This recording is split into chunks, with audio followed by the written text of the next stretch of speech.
Hey guys, welcome back. Origami here, bringing you another one of our live deck profile videos. Now today we're going to be going over Centiscorch, still on Tabletop Simulator. It's just way easier this way, honestly. And gets the same content across, and we get crisp photos. We don't have to worry about lighting. My phone is kind of being wonky anyway, so it's hard for me to record videos right now.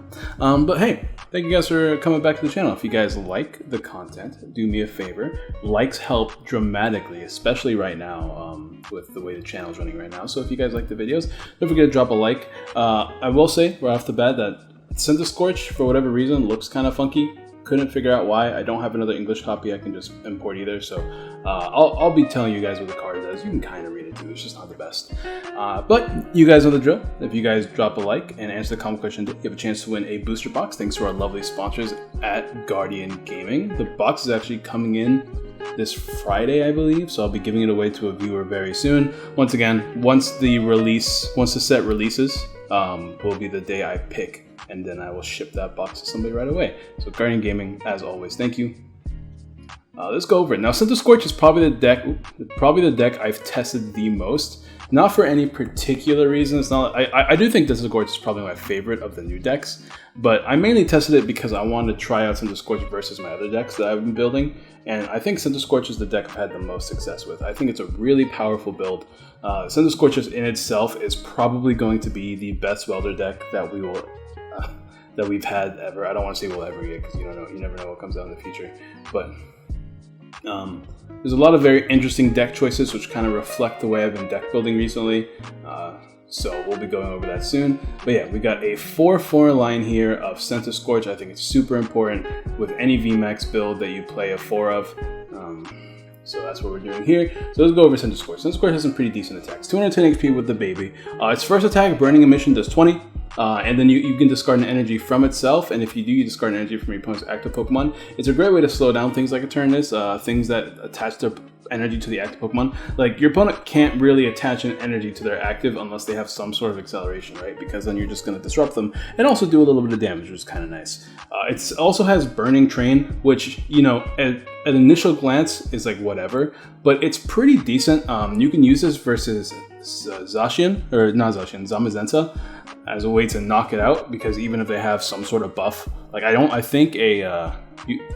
gonna hit them for 360, right? Which means a Luke Metal boosted Zamazenta with a giant cape will still be OHKO'd by Centiscorch, I believe, right? Because it only goes up to 200, I think, or 300, and you hit 360 with weakness. So Centiscorch, pretty useful. Once again, we are welder deck, so getting 4 energies is no big deal at all. And then, of course, we have the Vmax, which is where all the money is. 320 HP, 3 retreat costs, weak to water. Luckily, there's not too many water-type decks out there. There is Inteleon, which might pick up steam with Rose. And you guys know it's my personal pet deck. But other than that, I don't know what other welder. There's not many other water decks out there that I can think of. But anyways, 320 HP, once again, sorry about the way the text is. The rest of the card shouldn't look like this. But this thing has Gmax Centerferno. 40 damage plus 40 more damage for each fire energy attached to this Pokemon.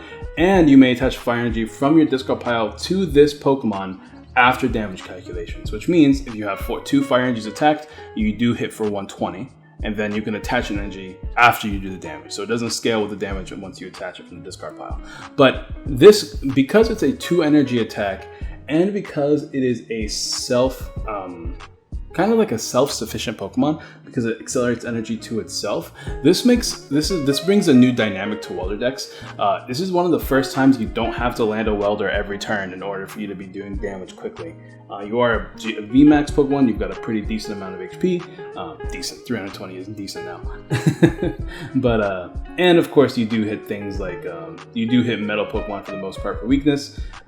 And you can very easily KO everything else in the format combined with welder. So this card just is the full package, honestly. Such a good card. I think it's probably going to be up there. I don't know if this deck or Eternus is better, but they're both like super high tier right now.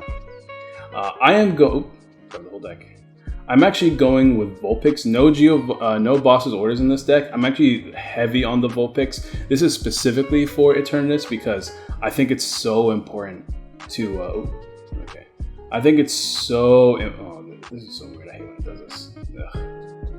I think it's so important to get your Ninetales evolved right away, because a lot of the ways that I actually beat Eternatus is going after their bench Pokemon. Usually I can fairly quickly knock out a what's it called? A Crobat. So technically you can swing 3 times on a Crobat and win the game.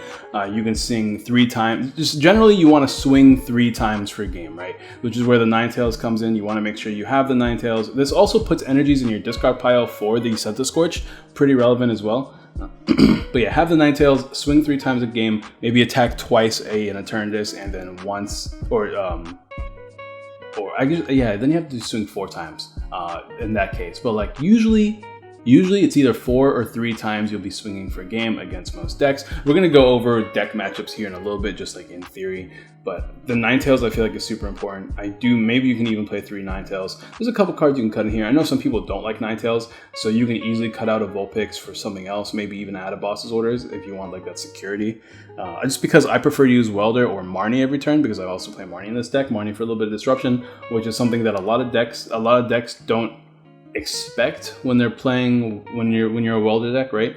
But something you can add to the deck, because you have that freedom of supporters. Since you don't have to play Welder every turn, you can afford to play other supporters in this deck, or you can just completely cut these out altogether, just play Boss's Orders and make yourself, I don't know, a little bit more consistent. Although I'm not really super sure how much more consistent you can be. The other benefit of playing Ninetales and Vulpix is that it actually gives you more Pokemon in your deck to fuel your Pokemon communication, which I feel like is important. You really need Pokemon communication to be as consistent as possible with this deck. I might just like move. Let's see what I can do though, real quick. I have to remove these hand zones, which I did the other day. I don't know why it's still here, but yeah, whatever. It's fine. I'm sure somebody that knows Tabletop Sim can tell me why the cards snap like that, but it's very annoying. Anyways, back to the deck profile. I guess we can continue here.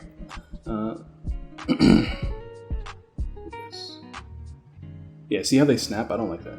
That is something I do not want. Anyways, back to the Pokemon. We are playing a 2 Volcanion. This is another card you can play more of if you feel like you prefer more Volcanion over the Ninetales. I think Volcanion is good. I think it's just nice to have versus cards like Decidueye. And of course, if you go second, it's just another way to boost your consistency. We play Pokecom, we play Great Ball, we play switches. It's not impossible to get your Volcanion up active, but if you feel like you'd rather see your Volcanion more often than not, you can easily throw it. You can easily increase the number in this deck as well. I am not playing Jirachi, so if you feel like you rather have a Jirachi in this deck to increase your consistency, that's very easy to do. The problem with Jirachi for me is that I don't want to play Bird Keeper. Obviously, I'm a Welder deck. I really don't want to play Bird Keeper, and I don't want to play Scoop Up Nets and on top of switches in this deck to keep my Jirachi consistent. So I cut out Jirachi altogether. I feel like Jirachi is just too much of a package now for me to really consider playing it. So I took it out. Heatran, still good if you want to Oko the Eternatus. That's pretty easy to get a bunch of energies on board, especially since you attach from your discard pile to itself. So, like, assuming you attack once with Centiscorch and get off 2 Welders and have a manual attachment all those turns, that is like, what, 7 energies, right? You attack once, so you have 3 per turn, including the Welder manual attachments, and then 1 energy from the Centinferno. So that's 7 energies. That's enough to KO an Eternatus from full, because that's 350. So Heatran's pretty good. Only 1 of though. I've seen some people play 2 just for consistency's sake. That's also fine. I'm only playing 1 though, but it's because we got other cards to play. We got 2 Dedenne, 1 Crobat, and 1 Eldegoss. Eldegoss loves Welder. Welder loves Eldegoss. 2 Dedennes instead of Crobat, obviously emptying our hand, fueling our discard pile with energies, as well as giving us a higher chance to find Welder. Much better than Crobat, in my opinion. Crobat's just there in case we need to dig a little bit deeper on top of the Dedenne. But that's my Pokemon line. We have 4, 8, 10, 15, 20 Pokemon in here. So Pokecom should be pretty live, keeping your deck super consistent on top of the 4 Quick Balls. So this is what I mean by, like, I think it's super important to play a large number of Pokemon. By cutting these Pokemon out, sure, you can throw in like 2 more Volcanions and some Jirachis. That would also keep the Pokemon line pretty thick while also giving you some more useful Pokemon. But I just think in these Vmax decks, it's super important to have high numbers of Pokemon. So that's what I am doing. Of course, we are playing the standard stuff. 4 Switch, 4 Pokecom, 4 Quick Ball, Switch. Oh, we're only playing 3 Switch in this deck. We don't really need Switch, once again, not playing Jirachi, but Switch is just useful just for getting ourselves out of the active, as simple as that. Things have a pretty high retreat cost in this deck. Probably the only one that's not a big deal is Ninetales, but everything else is pretty high. So you can increase the Switch count if you want to, but I've been pretty comfortable with 3. Now, I am playing 4 Pokegear because I am not playing Jirachi. It is still nice to find your supporters, even though you don't necessarily need them every turn, being able to have access to them is pretty important as well. So Pokegear is my way to increase my welder consistency. Such a perfectionist, I don't like that. I'm also playing 3 Fire Crystal because Fire Crystal is good with Ninetales, good to fuel your welders and stuff like that. Once again, if you feel like you don't need Fire Crystal, you can easily cut it out. I like Fire Crystal though. I feel like between Ninetales and Welder, you do tend to run out of energies pretty quickly if you're not careful. Also playing 3 Giant Hearth. 3 seems to be fine. 4 is a little bit too many. Especially since, once again, you don't need Welder every turn. Giant Hearth is mainly there to fuel your Ninetales. Just having 1 energy with a Welder is good enough most of the time. Because once again, until you get to like ridiculous numbers where like you're able to hit super big Oko numbers, you don't really care too much about taking Okos. All you care about for the most part is getting those sweet 2 KOs in when you need to. So that's it for that as far as our supporters go. Once it loads for me.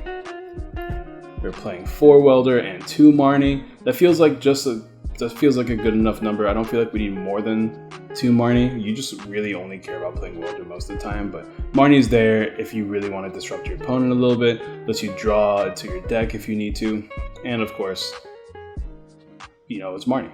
Marnie's great. So we got, as far as energies go, we got a good chunk. Not like, we don't have a huge number of energies. Everything's so sensitive here. But we have enough to get us through the game. Let's see, we got 3. I'm trying to remember exactly how many. And this is how I'm going to remember. 3, 6, I think I played 12. Or maybe more. 3, 6, 9, 12, and 13 energies. 13 feels like a pretty safe number to play. Means that we can find them more often. We don't have to rely on Giant Hearth. We can use Ninetales more often. Gives us plenty of manual attachments. It's enough energies, which is good. I feel like 13 and 14. I feel like 14 energies has been like my sweet spot. But I really wanted to play Marnie. I really wanted to make sure we had some switches. This is the deck. This is after a lot of game testing, and this deck has been doing phenomenally against pretty much everything in the meta right now. So this is a good deck if you play Firebox. Obviously, Firebox still exists. Firebox is still pretty good right now, to be honest. I need to actually play Firebox. I haven't tested that one yet, but I really, really have liked Welder a lot. Especially now that we still have access to other non-Vmax attackers as well. And there's all sorts of different attackers you can squeeze into this deck. You can always squeeze in things like Cramorant. You can squeeze in things like tag teams if you want to. There's all sorts of different Pokemon that enjoy Welder. And you kind of have the space. Like if you can cut out some energies, some crystals. You can even cut out the 1 Vulpix if you feel like 2/2 is enough and squeeze in these extra Pokemon, and it shouldn't be that big of a deal, but this is just tried and true. We have our baby attacker, we have our non-Vmax attacker in both Centiscorch and Heatran. We have our big HP attacker, and even these Pokemon can attack things like the Decidueye, because a Heatran, you'll probably run out of Heatrans, but as long as you have Ninetales, that should be fine. You're still hitting for weakness. So we have enough Pokemon to deal with the Decidueyes as well, so I'm pretty happy with this build. So that's going to be the deck profile. Let's go ahead and go over some of the decks that we could be running into. Right here I have pretty much everything I could think of right now that's relevant. I should probably throw Firebox in here. I don't have the ones on top here. These right here, I don't have builds for yet. These over here I do have builds for, but these are just the decks I consider relevant. Spiritomb could prove to be a threat to this deck, just being a non-GX attacker that can hit big numbers, but because they can never really Oko you, I think, right? Let's do some math here real quick. You can have 110 HP, so the most damage you can do is 310, right? Which means they would have to have at least 1 Zigzagoon, because if you have 110 HP with the cape, and you're doing 30 for each damage counter on this Pokemon. That's 10 damage counters, 300 plus 10. Yeah. So if they play Zigzagoons, I guess they can O kill you. But I mean, I don't know many Spiritomb decks that are going to be playing Spiritomb. But maybe. I mean, Spiritomb decks are going to be playing Zigzagoon. But I guess they kind of can, right? Because they're already probably playing Scoop Up Net. Although I don't know if they're all playing Scoop Up Net right now. I have to look at some builds first and then start playing it myself before I know for sure. But Spiritomb can definitely be a threat. You're definitely going to want to abuse your baby attackers and your non-tag teams attackers, and you want to make sure you have a tag team attacker ready. But it's not one of those decks that feel like an auto loss, right? You can play around it. Electric decks, just in general, that aren't Vigavolt. It takes a while for them to scale up.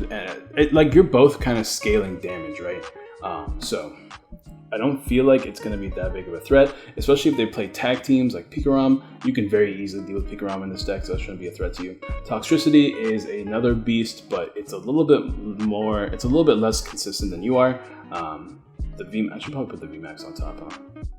Wherever. Oh, apparently it's not here. Oh, there it is. Boop. That's what was going on there. Alright, cool.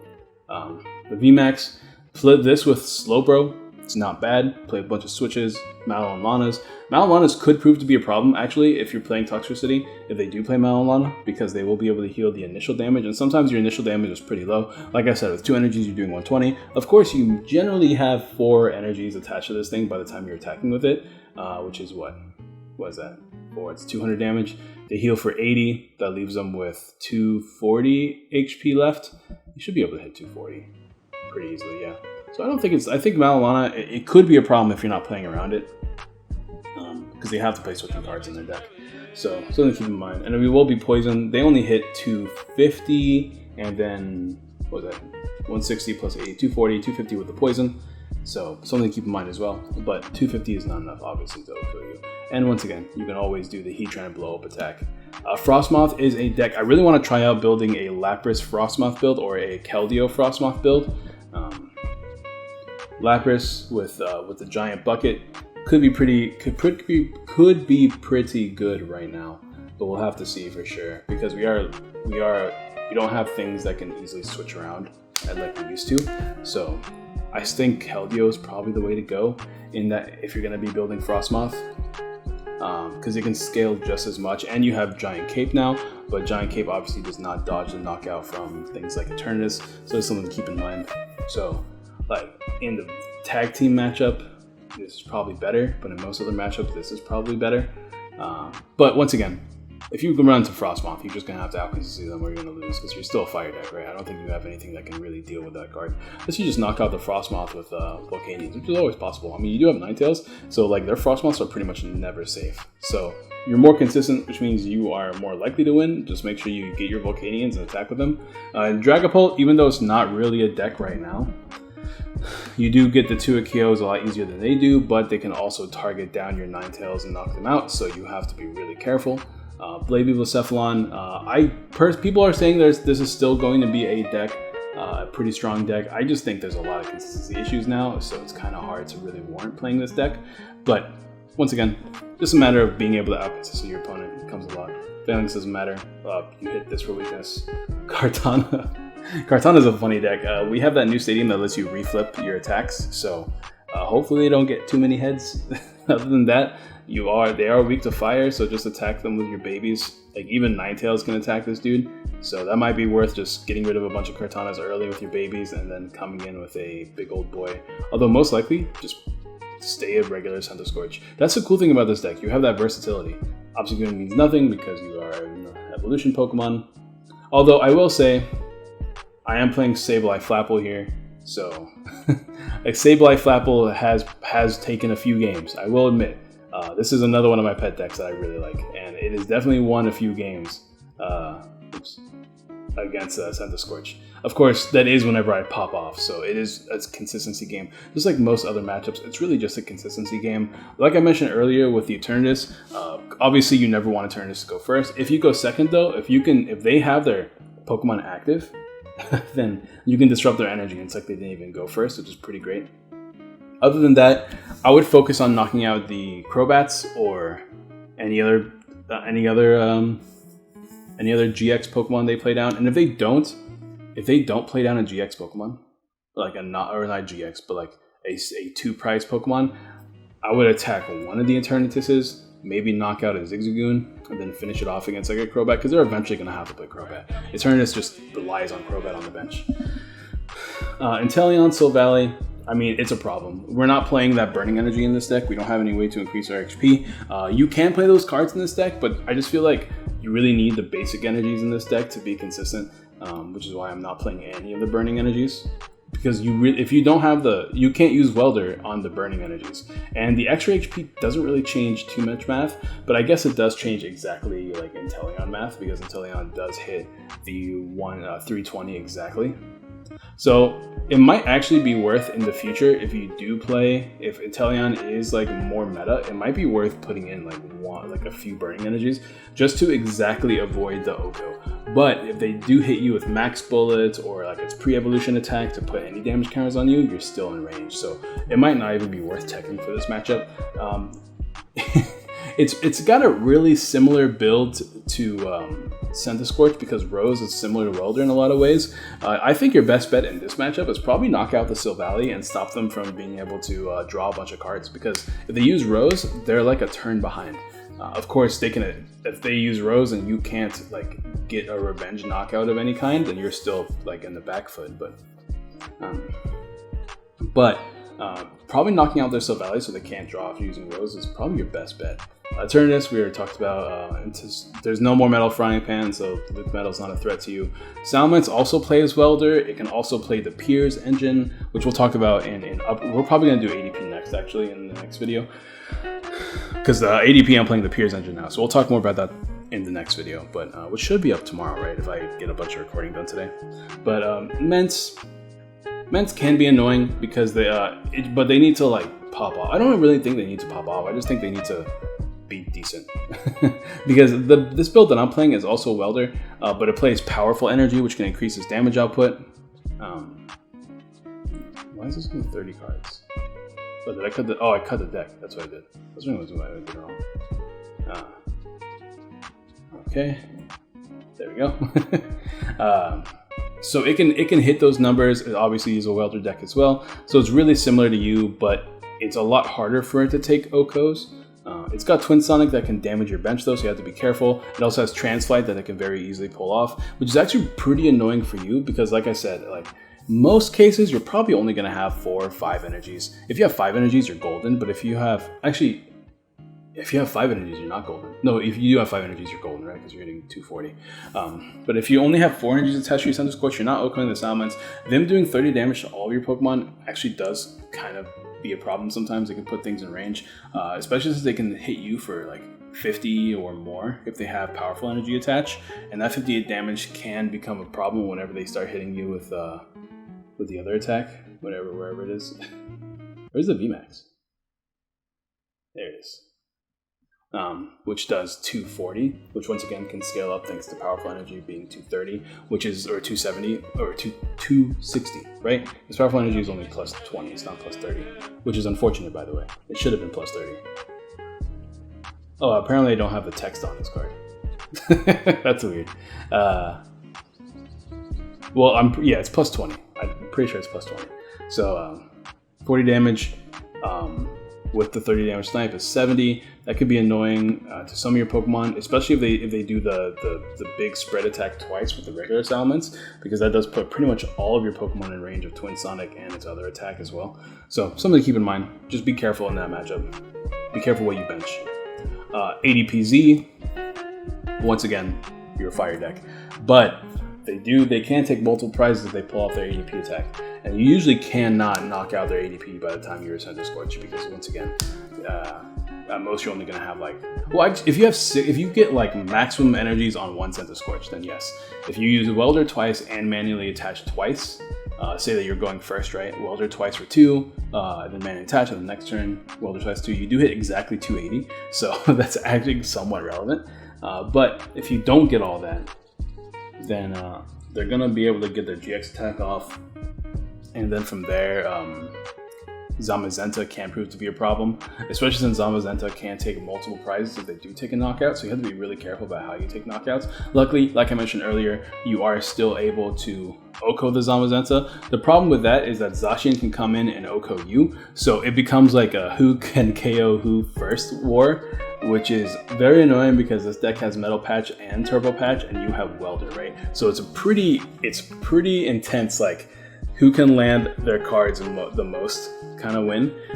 I still think it's favored for Centiscorch, but it can prove to be a problem. The only thing that's cool is that you do have Heatran or Volcanion, and Volcanion, if they don't have any sort of cape or buff of any kind, can Oko the Zacian. I don't think it Okos a Zamazenta though. I think the Zamazenta has 230 HP, but this has 220. So if you do have the energies on board, you can Oko this, the thing. So if they come in and revenge you, you can revenge them with a single prizer, which is technically a double prizer that can be Oko'd in return. So that's something to keep in mind. But this has 230 HP, so you actually cannot Oko the Zamazenta with Volcanion. That's another thing to keep in mind. And you have access to Heatran too, but keep in mind that it is a war. You got to be really careful with that matchup. Mad Party might actually be a threat to this deck. You're a bunch of single prizers that can hit numbers, but you're almost like, this deck is just so bad. I hate, for all the people that like Mad Party, I do apologize. You just don't, you can't scale as much. Mad Party has its own problems, being a single prize deck that requires special energy, which in itself is a problem, right? But the attackers you kind of have to keep around, because you're going to be attacking multiple times in this deck because everything has 2 high HP, so you're not taking Okos like you used to anymore. So you have to attack 2 or 3 times before you're finally taking a prize. And it's other, like your 2 main attackers, one of them has 40 HP, which is not good. And the other one is a stage 1, which is not good either. And it's also your draw engine, so you kind of have to have multiple of them on the board, and also your multiple attackers on board, which means that if you have like, if you keep all of your Bunnelbees and all of your Poltergeists around, that means you only have like your Galarian Mr. Rhymes, or your Mr. Rhymes and the Denes in your discard pile, which is only like at most, assuming you didn't prize anything, well, that 8 Pokemon, which means you're only doing 160, and 160, I mean, sure, 160 is enough to 2 KO, but you also have to keep in mind that you have to find all those cards turn 1. We don't have Compressor anymore. The most that we have, like this deck, I think this deck is actually not the worst in the world. So I might, if you guys really want to see, I might do a profile. But they have access to Lookalike Bell that can get a Pokemon that's already in their discard pile to their hand. So they have some ball, search cards like Quick Ball, Lookalike Bell, Great Ball, and Pokehom. Like they have some options, but it's really difficult to do all of that while also dumping all your Pokemon. So what I'm trying to say is that you usually should have the advantage, and you still have single prizers that can, like non-tag team Pokemon that can attack. Even like things like Centiscorch, like sure, it's a little bit more of an investment, but you can take knockouts with Centiscorch without the fear of being Oko'd in return in most cases. So that is Bunnelby. But this deck can do damage against a lot of decks. The biggest problem, like I mentioned earlier, is mostly the Bunnelby. Having 40 HP is really bad because that means you can't even bench it versus cards like Eternatus. Between their 4 Zigzagoons and 4 Nets, they're probably going to be knocking out Bunnelbys without even attacking them, which is very bad for you. Super bad for you. But in most other, and of course this card can snipe the bench, you can play things like Mew and that Stadium that prevents bench damage. But that's even more cards you have to play in an already, like, in a deck that you kind of have to be super turbo in. So it's, and of course this thing can spread damage and Oko you. It can like take 2 Bunnelby knockouts, which is a problem itself. So there's too much spread and too much like sniping, and too many decks play Zigzagoons and Nets, and it's just kind of like a threat right now. Like Bunnelby, it should be, or Mad Party, said all of them but Mad Party. Mad Party should be doing pretty well, but like I said, there's just too much in the format that kind of beats it. So I'm not too worried about that. Decidueye, we already talked about earlier with the things. Galarian Stunfisk, you do hit it for weakness. It is a little bit scary though, because they are pretty much hitting you. You are pretty much going to be taking 12 damage counters if you attack into it, but we have the magic of Ninetales, so that shouldn't be a threat to you. Sandaconda is a whatever deck for the most part. You can knock out their Colossals. Item lock can be a problem. It can be a problem. You do play quite a few items, but they're not usually going to get item lock turn 1, and you get to go first. So if you go first, as long as you can find like the Denes and stuff and just draw a bunch of cards, it shouldn't be that difficult to set up your board. The only problem that I have with item lock is that, you know, you can't play Pokegear, which means finding your welder is going to be a lot more difficult than it was before. But like I also mentioned earlier, you're a very self-sufficient deck, so you don't, like I said, you don't need welder every turn, and the matchup is pretty like 50-50. Of course, they are also only hitting 50 as well. It's not like they have a lot of boosted damage, so it should be pretty favored. That might be a matchup we test up in the future. Let me guys know if you guys want to see some like battles. If you guys don't know, I mentioned this on the YouTube community page, but I'm just going to be recording a bunch of deck profiles for you guys for the next few days, because deck profiles are a lot easier for me to record than tabletop matches, because tabletop matches involve having a person there and my buddy's work, and most of my friends don't want to download Tabletop Simulator. And also I'm running really low on IRL friends to play TCG with. Most of my friends quit, which is unfortunate. And then like they're all other things going on, so they don't play as much anymore. So if you guys have Tabletop Simulator and would like to play some games with me, join the Discord and at me, and I will gladly meet up with you guys and we'll play some games, because that can make some good content. And I'm always looking to play more games of Pokemon, even though I always like crap on this game, because it's like, to me, like Pokemon is like my baby. It misbehaves sometimes, but I still love this game. Like, this is still one of my favorite games of all time. Just sometimes, you know, I'm just not feeling it, you know what I mean?